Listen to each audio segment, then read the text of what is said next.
വേദിയിലും സദസ്സിലും ഇരിക്കുന്ന ആദരണീയരായവരെ, സ്നേഹം നിറഞ്ഞ യുക്തിവാദി സംഘത്തിൻ്റെയും എഴുപുന്നയിലെയും ജനാധിപത്യ വിശ്വാസികൾ, ഇവിടെ ഞാൻ സംസാരിക്കണമോ എന്നുള്ളൊരു ആശങ്ക എനിക്കുണ്ടായിരുന്നു. അതുകൊണ്ട് തന്നെ ഞാൻ അധ്യക്ഷനോട് സൂചിപ്പിച്ചത് അതുകൊണ്ടാണ്. കാരണം ഞാനിവിടെ നിൽക്കുന്നതിന് ഒക്കെ കാരണമായ ഒരു നാട്, അത് നേരത്തെ DP പറഞ്ഞതുപോലെ എഴുപുന്ന എന്ന് പറയുന്ന നാടിന് ഒരുപാട് പ്രത്യേകതകളുള്ള ഒരു നാടാണ്. ഒരുപക്ഷെ ഇന്നത്തെ തലമുറയ്ക്ക് ആ നാടിന്റെ പ്രത്യേകത എന്താണ് എന്നതിനെ സംബന്ധിച്ച് ധാരണ ഉണ്ടാകാൻ വഴിയില്ല.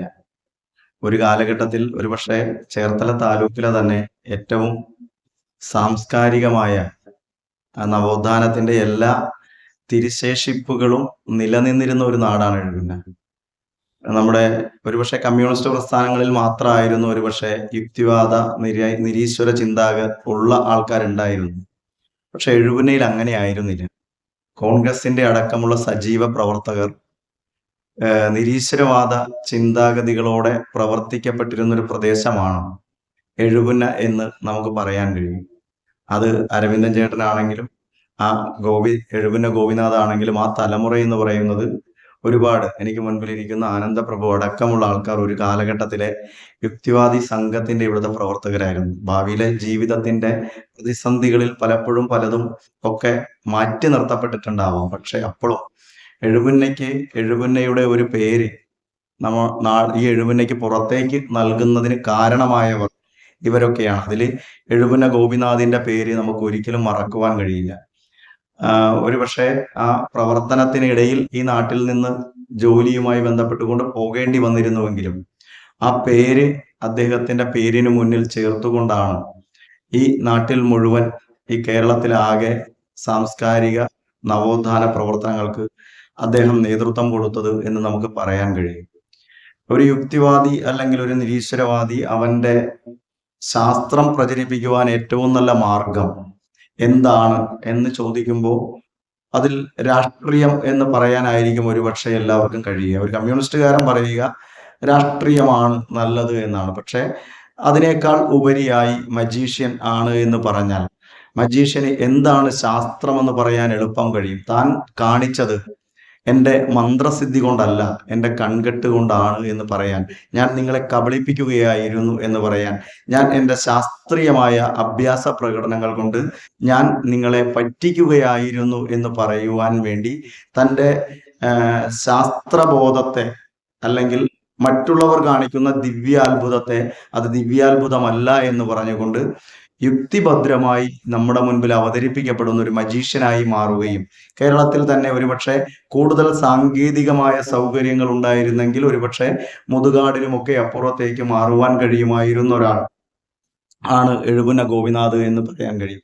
എഴുപുന്ന ഗോപിനാഥ് എഴുപുന്നയിൽ വരുമ്പോൾ ഏതെങ്കിലും പ്രോഗ്രാമുമായി ബന്ധപ്പെട്ടുകൊണ്ടോ അല്ലെങ്കിൽ മറ്റെന്തെങ്കിലും കാര്യങ്ങൾക്കോ എഴുപുന്ന വീട്ടിൽ വരുമ്പോൾ ഞങ്ങൾ എന്ത് വന്നാലും ഉണ്ടെങ്കിൽ തീർച്ചയായും തൊട്ടടുത്തു തന്നെ ആയതുകൊണ്ട് വീട്ടിൽ ചെല്ലും.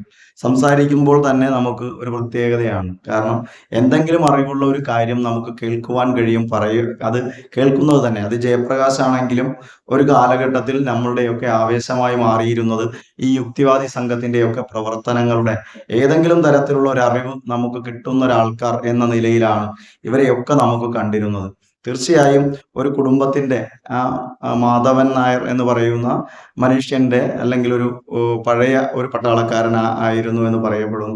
അദ്ദേഹത്തിൻ്റെയൊക്കെ അദ്ദേഹം കൊടുത്ത അറിവുകൾ, അതിൽ നിന്നാണ് ഇവരൊക്കെ ഇങ്ങനെ വളർന്നു വന്നത് എന്ന് നമുക്ക് നിസ്സംശയം പറയുവാൻ കഴിയും. എഴുപുന്നയിലെ ഒരുപക്ഷെ മുന്നോക്ക സമുദായത്തിൽ നിന്നാണ് ഏറ്റവും കൂടുതൽ നിരീശ്വരവാദികൾ എന്ന് വെച്ചാൽ സമുദായത്തിന്റെ എല്ലാ ലേബലുകളും നിലനിൽക്കപ്പെടുമ്പോൾ അതിന്റെ കിട്ടുപാടുകളെ മുറിച്ചു വെച്ചുകൊണ്ട് എനിക്കിത് വേണ്ടതില്ല എന്ന് പ്രഖ്യാപിക്കുവാൻ ഒരു കാലഘട്ടത്തിൽ കഴിഞ്ഞവരാണ് ഇവിടുത്തെ യുക്തിവാദികൾ. ഇത് നായർ സമുദായം എന്ന് വിശേഷിപ്പിക്കപ്പെടുവാൻ കഴിയുന്ന ഒരുപക്ഷെ അതിന്റെ കെട്ടുപാടുകൾക്ക് പുറത്തേക്ക് സഞ്ചരിക്കുവാൻ വളരെ ബുദ്ധിമുട്ടുള്ള ഒരു സമുദായത്തിൽ നിന്ന് പുറത്തേക്ക് വരികയും ഒരു നാടിന്റെ മുഴുവൻ നേതൃത്വം ഏറ്റെടുക്കുകയും ചെയ്ത ഒരുപാട് പേർ ഇവിടെയുണ്ട്. അതിൽ എൻ്റെ അച്ഛനടക്കമുള്ള ആൾ. പക്ഷെ അതിൽ നിന്നൊക്കെ ആ ഒരു തലമുറയാണ് ഞങ്ങളെയൊക്കെ ഇങ്ങനെ ഇവിടെ നിൽക്കുവാൻ പ്രേരിപ്പിക്കപ്പെടുന്ന ഘടകം എന്ന് നമുക്ക് ഉറപ്പിച്ച് പറയാൻ കഴിയും. അതുകൊണ്ട് തന്നെ എഴുപുന്ന ഗോപിനാഥ് എന്ന് പറയുന്ന വാക്ക് എൻ്റെ അനുഭവത്തിനുമൊക്കെ അപ്പുറത്ത് ഒരുപാട് പറയുവാൻ കഴിയുന്ന ഒരാളാണ്. ആ ഒരു അർത്ഥത്തിൽ ഇങ്ങനെ ഒരു എഴുപുന്നയിൽ വെച്ച് ഒരു അനുസ്മരണം നടക്കുമ്പോൾ തീർച്ചയായും എനിക്ക് മുൻപിൽ എത്തിയിരിക്കുന്ന എല്ലാവരെയും യുക്തിവാദി സംഘത്തിന്റെ പ്രവർത്തകരൊന്നുമല്ല. എനിക്ക് മുൻപിൽ എത്തിയിരിക്കുന്നവർ സ്ഥിരമായി അമ്പലങ്ങളിൽ പോവുകയും വിശ്വാസങ്ങളിൽ പങ്കെടുക്കുന്നവരുമാണ്. പക്ഷെ എന്തുകൊണ്ടാണ് എഴുപുന്ന ഗോപിനാഥ് എന്ന് പറയുന്ന മനുഷ്യന്റെ അടുക്കലേക്ക്, ആ ഓർമ്മകളിലേക്ക് എത്തിച്ചേരുവാൻ അവർക്കുണ്ടായ കാരണം?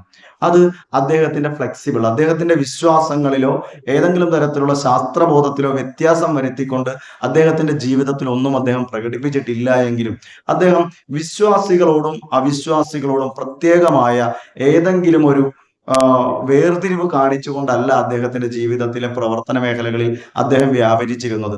എല്ലാ തരത്തിലും എല്ലാവരോടും ഒരുപോലെ കാണുവാൻ, അയാൾ വിശ്വാസിയാണ് അതുകൊണ്ടോട് ഞാൻ മാറി നിൽക്കാം.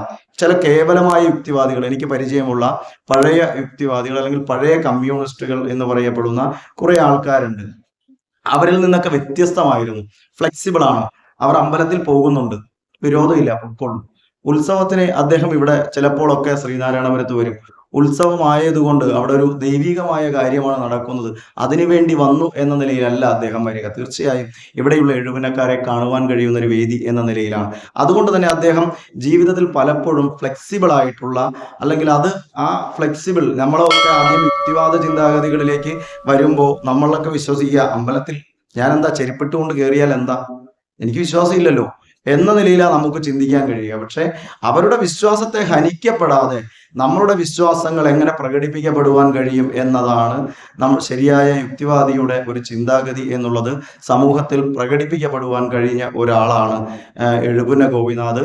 യുക്തിവാദി സംഘത്തിന്റെ ഒരു വാചകം ഏണസ്റ്റ് ഹെമിംഗ്വേ എഴുതിയ ഒരു വാചകമുണ്ട്. ആ വാചകത്തിൽ പറയുന്നത് പോലെ തന്നെ ജീവിതചര്യകളിൽ മുന്നോട്ട് പോകുവാൻ കഴിഞ്ഞ ചിന്തിക്കപ്പെടുന്നവരെല്ലാം നിരീശ്വരവാദികളാണ് എന്ന് പറയപ്പെടുന്ന ഏണസ്റ്റ് ഹെമിംഗ്വേയുടെ ഒരു വാചകമുണ്ട്. ആ വാചകത്തെ അനുസ്മരിപ്പിക്കുന്ന, അന്വർത്ഥകമാക്കുന്ന പ്രവർത്തന ശൈലിക്കുടമയായിരുന്നു നമ്മളുടെ നാട്ടുകാരൻ കൂടിയായ, ഞങ്ങൾ ഗുരുതുല്യനായി കാണുന്ന പ്രിയങ്കരനായ എഴുപുന്ന ഗോപിനാഥ്. അദ്ദേഹത്തിന്റെ മകൾ എൻ്റെ കൂടെ പഠിച്ചതാണ്, പ്രേംകുമാർ. പ്രീതിയുടെ എത്തിയിട്ടുണ്ട്. ഞങ്ങൾ എല്ലാവരും സൗഹൃദപരമായി നമുക്ക് എല്ലാവർക്കും പരിചയമുള്ളവരാണ്. അദ്ദേഹത്തിന്റെ ജീവിതം, അദ്ദേഹത്തിന്റെ കുടുംബജീവിതവും ഒക്കെ ഞാൻ എൻ്റെ മകനെ ഇപ്പൊ ഇങ്ങോട്ട് വിളിക്കാൻ എനിക്ക് ആഗ്രഹം ഉണ്ടായിരുന്നു, പക്ഷെ വരാൻ താല്പര്യമില്ല. കാരണം എൻ്റെ ചിന്താഗതികളിലേക്ക് എൻ്റെ മകനെ എത്തിക്കുവാൻ കഴിഞ്ഞില്ല. പക്ഷെ അവിടെയാണ് എഴുപുന്ന ഗോപിനാഥ് വ്യത്യസ്തമാകുന്നത്.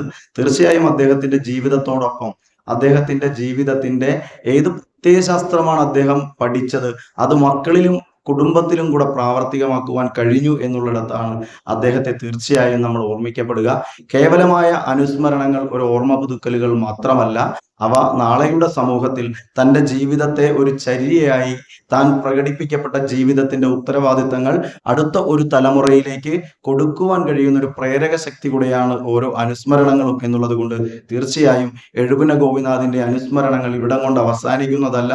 മനുഷ്യനുള്ള കാലത്തോളം അത് അനുസ്മരിക്കപ്പെടുക തന്നെ വേണം എന്ന് പറഞ്ഞുകൊണ്ട് ഇവിടെ പങ്കെടുത്തിരിക്കുന്ന എല്ലാ പേർക്കും ഈ ഓർമ്മ പുതുക്കുന്ന സമയത്ത് എല്ലാവരെയും ആശംസിച്ചുകൊണ്ട് അവസാനിക്കും.